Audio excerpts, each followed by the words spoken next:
Po e vërteta është si çdo komunë tjetër, edhe komuna jonë është e prekur nga kontrata kolektive, e cila për hir vërtetës po na i vështirëson shumë punën.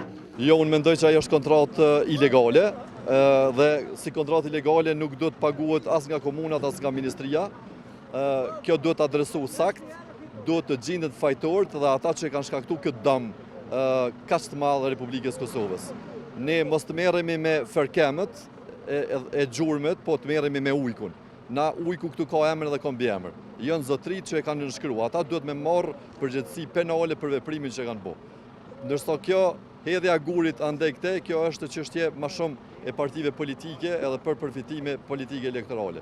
E vërteta është që zotërit që e kanë nënshkruar, ata kanë emër mbi emër edhe ju si gazetar ju ftoj që të shkoni të pyesni ata se i dini sakt kush janë. Edhe ata po ja bojnë këtë dëm Kosovës. Ka plot projekte të reja që po mundësohet realizimi tyre për shkak që ligjet përmbarimore neve na i marrin lekët pa na pyet fare.